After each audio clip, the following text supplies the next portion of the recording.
أن بعضنا يتفرغ من أعماله ويترك وظيفته ويترك الدنيا كلها ويجلسون في بيت الأعمام وأبناؤهم والإخوان وأبناؤهم، ثم يجلب عليهم المفاطيح وكراسي الحفلات، حتى أن بعضنا في أيام العزاء لو ما تعرف أن هؤلاء عندهم عزاء ظننت أنها حفلة من الحفلات، قهاوي وقهوجي وطعام. من قال أن هذه السنة؟ السنة ألا يأكل في بيت الميت إلا أهل البيت فقط، زوجته وأطفاله وعياله، ونعطيهم طعام يكفيهم هم، مهم مفاطيح تمد.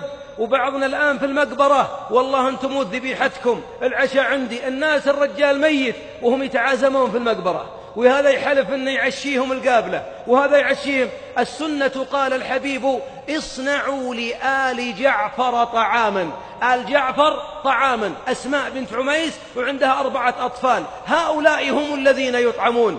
وليس من السنة انقطاع الناس عن العمل ويجلس من الساعة 9 إلى 12 في الليل، ما وردت في السنة ولا في صحيحها ولا عن سلف الأمة. العزاء يعزى المصاب من أبنائه، من هو اللي متأثر مرة يقال له أحسن الله عزائك، واللي مهم متأثر ما يقال أحسن الله عزائك، يقول غفر الله لميتك. واللي نلقاه تعبان مرة بسبب المصيبة نذكره فنقول لله ما أخذ وله ما أعطى. وليس 3 الأيام مشروعة ولم ترد في السنة، بل الإنسان يعزى في الطريق، تلقاه في المسجد تسلم عليه، أما تأتيه في البيت. وبعضهم بيعزيه الآن قبل القبر وعند القبر واليوم الأول واليوم الثالث.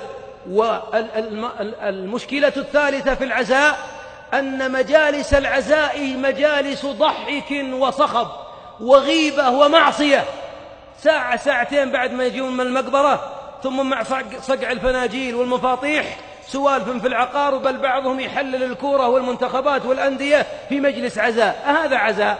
هذه مجالس معصية ليست مجالس طاعة، وهذه تؤذي الميت ما تنفع الميت. إن كانك صادق وبتدفع ذبيحتين عشانها مات، عطنا قيمتها 3000 ريال نحفر بها له بئر ولا نركب له برادة أو نتصدق على أيتام، هذا الحب للميت. أما أن نضعها مفاطيح نسمن الشبعانين وأهل الميت في مصيبة ما ينامون إلا قليل وتعبانين ومن الداخل والظاهر، هذا كله ما ورد في السنة ولم يثبت، بل إن فعلنا له فعل يخالف سنة محمد عليه الصلاة والسلام.